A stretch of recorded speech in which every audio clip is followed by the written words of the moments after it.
let's take a look at the front pages. Mr. Dayo Akintobi joins us on the program. Good morning, Mr. Akintobi. Very good morning to you. Good morning to Nigeria. Good morning. Happy Friday. I know, particularly in Independence Week. Yes. I heard some people, after the public holiday on October 1st, they just collapsed the week and said, you know what, I'll take 2 more days for Nigeria to pray. Yes, absolutely, because the Independence Day fell right in the middle of the week. Yeah. And from Wednesday, it's a downward slide to the weekend. So people just took 2 extra days. Absolutely. Come on. Well, let's take a look at the front pages, Mr. Akintobi. Quite a number of issues making the front pages. But I think we'll start with what concerns elections, because there's a lot of talk about 2027. And I think we don't have a lot of time until 2027. A lot of people think we have time, but the politicians know that there's actually no time. So we'll start off with this Nigeria newspaper. And this Nigeria is talking 2027. INeC, EU raised concerns over electoral reforms. Yakubu, outgoing chair, declares NASA's delay could disrupt planning. A European team presses for transparency in results outcome. So that's a big story on the front page, Mr. Akintobi. I must say that elections are a major challenge anywhere in the world, right? In fact, I was looking at data and it says globally, you have at least one candidate always disputing election. And it's not just a Nigerian thing. And then you have voter turnout also dipping globally, by the way. So it's not only a Nigerian thing, it's a general thing. But for us here, we have our own challenges. Recommendations from the EU mission, about 6 now that they are pressing, but originally it was over 20 after the elections 2023. Mr. Akintobi, if you have a checklist, which I imagine you do, for things that must be done before the elections, and when they must be done, what are those for you? First, for me, is the appointment of the INeC chairman. Chairman, chairperson? Chairperson, okay, yes, you mentioned what are the possibilities of a woman becoming the chairman. Actually, that would be quite interesting to see. And I think actually it may even be good for our electoral process. But yes, I think topping that list should be the way and manner that the electoral umpires are appointed, elected, whatever the case may be. Not just the chairman, but even the recs, the state commissioners, all of those who play a critical role in terms of announcing, collating, and determining or compiling the results and giving us a credible outcome.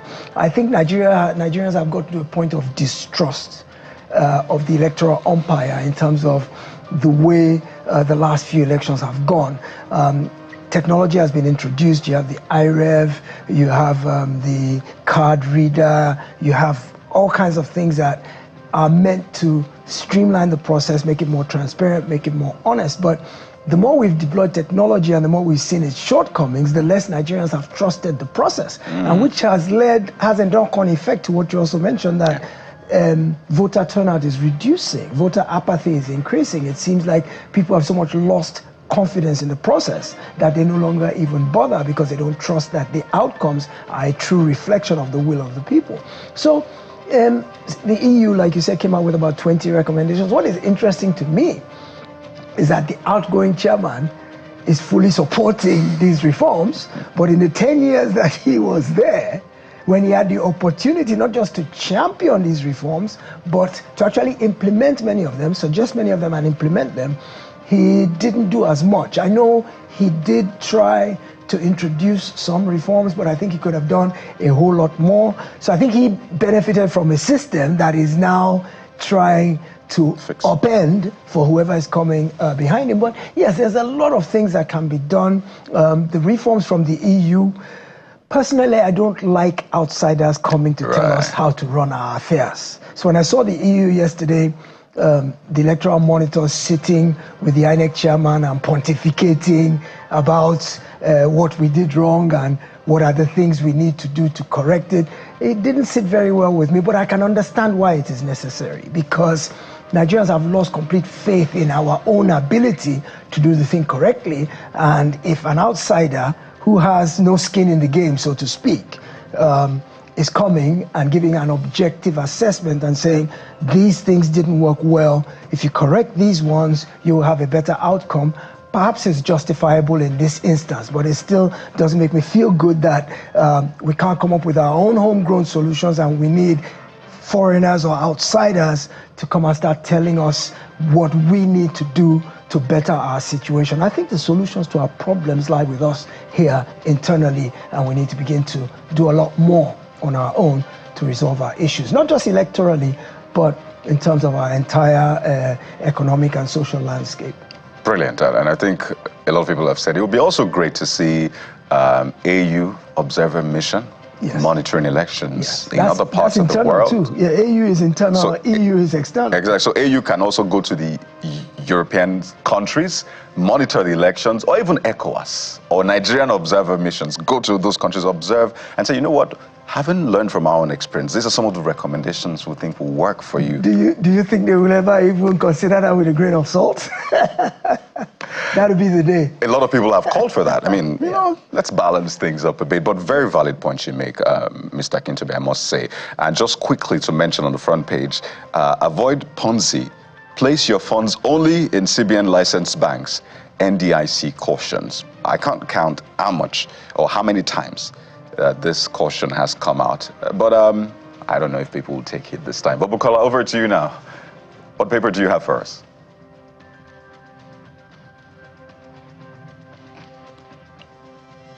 I have for you this morning the Guardian newspaper, but you know, listening to you and Mr. Akintobi gives cause for sober reflection, particularly as you know, we move towards the general elections, with the positioning yet again, you know, that the foreigners, you know, are sort of setting a tone for a reform for our electoral process. It gives a cause for a lot of thinking. But let's look at the Guardian. How brand Nigeria suffers for misdeeds of few abroad. Mr. Akintobi, the picture there is quite telling, and I'm going to leave you to do the reflection on what the Guardian is trying to tell us. But if you look at the story on the inside pages 4 and 5, there are Nigerians who are, you know, doing amazing things abroad, but are facing cases of, you know, corruption, and their businesses are threatened because of the image of Nigeria and Nigerians abroad of being corrupt. And we've had this conversation even on this show some months back, when a research presented by a young Nigerian actually showed that Nigeria is not the leading nation in the world as far as Ponzi schemes and, you know, internet fraud is concerned. There are other countries in the world who are, you know, who take positions at the top of that list. Mr. Akintobi, how worrying is this for you when you consider these trends? It's become quite an epidemic because globally we're seen in a certain light that has a very negative impact on a lot of our efforts overseas. For example, I particularly know an individual who, just because Nigeria showed up on his CV, wasn't able to get a job in the UK. And they kept telling him that, oh, you've worked in Nigeria. And this is a person who had dual citizenship, UK and Nigerian, and relocated to the UK, but had worked for a multinational conglomerate in Nigeria, and was told pointedly, the fact that you've worked in the financial department of a multinational in Nigeria, you would have picked up certain bad habits in terms of transparency, integrity. Even if you yourself are an individual of integrity, the fact that you've been seeped into the system that operates in Nigeria gives us pause to be able to employ you. So globally, even if we're not the most corrupt, or even if we're not the ones who engage in the most nefarious practices, the fact is our people flaunt their achievements, even if they're negative. The same way we have Nigerians doing wonderful things in medicine, in engineering, in IT, in computing all over the globe, the same way that they're celebrated, so also are Nigerians who are doing things that are not above board are also very loud. Look at the case of like a hush puppy, for example, who was very publicly Nigerian, and despite the fact that he was breaking the law and doing things that were criminal in nature, he was flaunting it on social media, not hiding the fact that he was a Nigerian. And this kind of story spread globally, and people use that to stereotype us that this is what we're all about, even if we represent a whole lot more than that. And Nigeria is also known as the capital of romance scams, whereby people are hiding behind the internet. You know, the internet confers so much anonymity on anyone that you can do anything without people knowing who you are, where you are, what the truth about your intents are. And we have people in Nigeria who are committing global scams from our country here. And the IP address of your computer will show where you're operating from, so it's easy for international law enforcement to know where you're coming from. So we have a lot of negative publicity, and the truth of the matter is that our youth seem to think that there's shortcuts to wealth, and they're not so steeped in the tradition of working hard and paying your dues and one step up the ladder one at a time.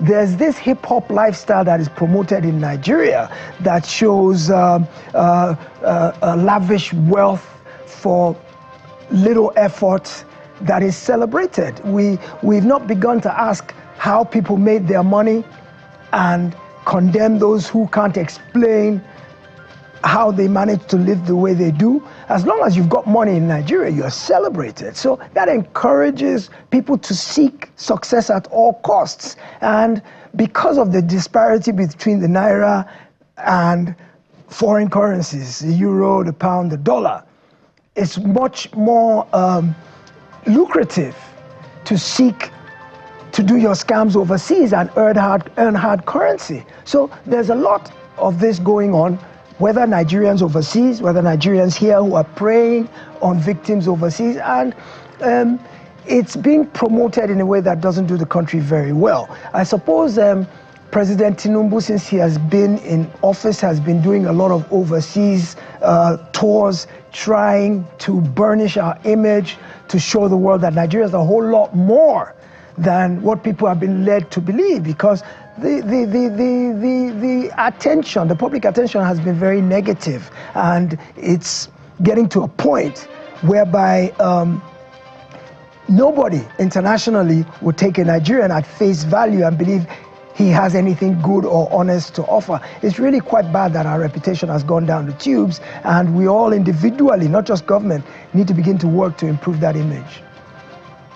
I must say that, just to add to what you've said, Mr. Akintobi, I mean, we have great Nigerians doing great stuff. Absolutely. Aliko Dangote. When it was the richest black man, they go to Aliko Dangote. Yes. But when it's time to, tell the bad stories, they just suddenly focus more on Nigeria. I was speaking to some people from across the world, and I was just curious, what do you think about Nigeria? The top two things they said was insecurity and internet scam. And, I had to try to contextualize these issues. Yes, there's insecurity in parts of the country. Yes, it's a big deal, but that's one side of a story. The other side is, and I started showing them beautiful things about Nigeria, and they realized that, okay, I've been listening to just one side of a story. At some point, they say, you know what, I think we want to visit Nigeria. So maybe that's extra points for me for being a good citizen of the Absolutely, country. Selling our brand. Right? Yes. I mean, yes, these stories, exactly. These stories exist, but we always tell one side of a story and leave the other side out. Let's go over to Vanguard newspaper and take a look at, or New Telegraph. Let's take a look at New Telegraph newspaper. And again, New Telegraph leads with election matters. Uncertainty over a legal framework can hinder electoral process. And we've talked extensively about that one. But I want you to speak to an issue that has been going back and forth for a few days now. And that's between Pengassan and Dangote. So we had the president of TUC and Pengassan, Comrade Festus Osifo, on the program yesterday, who said they didn't sign the reconciliation pact. And if you look at that document, which was released by the minister, it was only the minister's signature that was on the document. And that was almost a red flag for me. But it was good to hear Pengassan say we are suspending the strike. Mr. Akintobi, Pengassan has said time and again that, you know what, Dangote met us here. And we have worked for different IOCs. We've contributed. We're not just a random union. We're, professionals, experts in that field. Do you think the storm is over now? Well, as I was coming to the studio this morning, there's fewer queues. There's queues, yes, right? There's queues, which is a offshoot of that 1 or 2 day stoppage. And you can already see the knock-on effect, the impact. So clearly, Pengasan is not a union or a group of people to toy with. They do have power, and they need to be taken into consideration. The compromise or the truce negotiated by the ministry seemed to be a bit of a win-win on both sides, whereby they said, quote unquote, that Dangote will reabsorb the 800 laid-off workers that was the beef of Pengasan to begin with. However, the bothersome part for me was that it is said that Dangote said he will reabsorb them, but redeploy them to other areas within his conglomerate.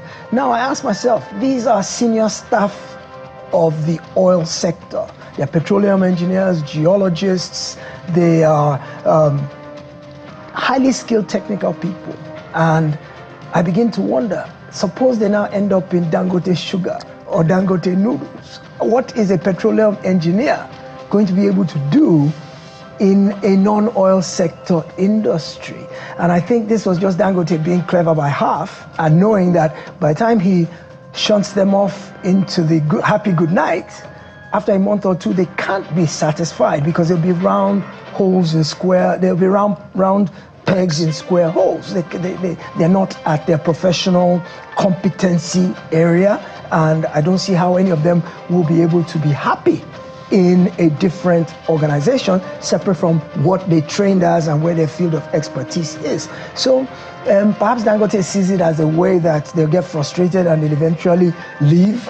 I also imagine that some of those that were recently retained have probably relocated their families near the Dangote refinery, have probably rented places, and all of a sudden you are telling him to go to Obajana cement factory in Kogi, and he's just paid for a 2-year deposit on a 3-bedroom flat in Ajah somewhere to be close to the refinery. So this is disruptive, even though it looks on the surface like it's a solution.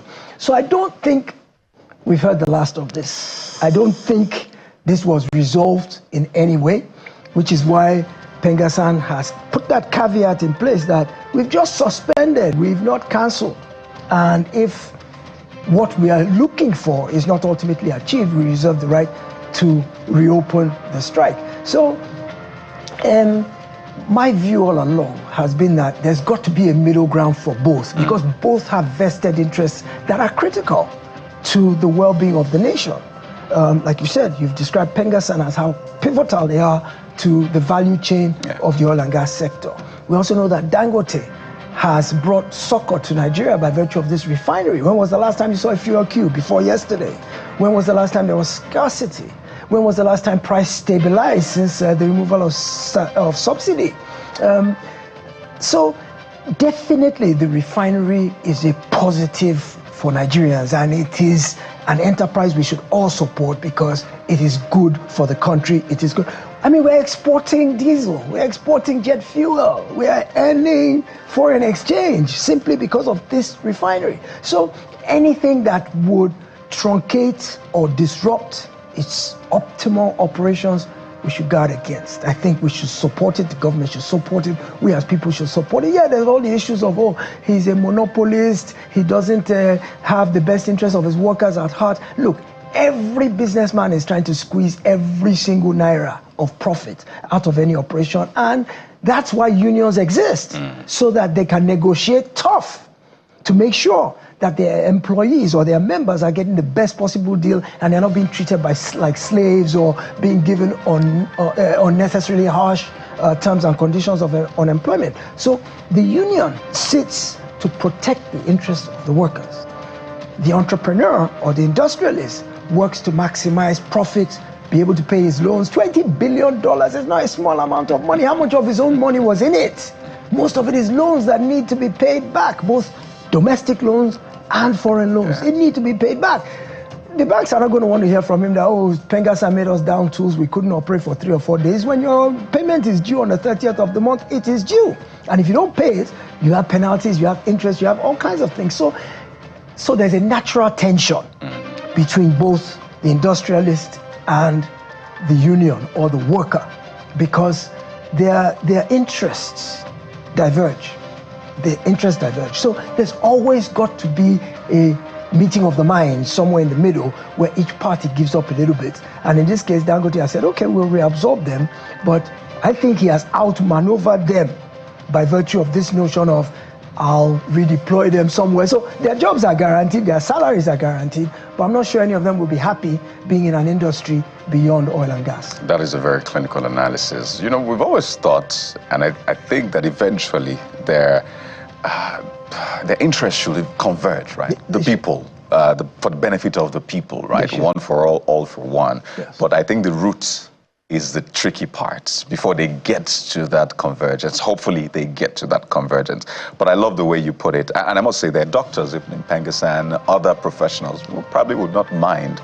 But we'll see how this plays out in the coming days. But we do not want any sort of field cues. No. We cannot afford that at this point at all. Mr. Akintobi, we have to thank you so much for your time on the program and the analysis. Always great to see you. I don't know if it's too late to say Happy Independence. Happy Independence, Nigeria.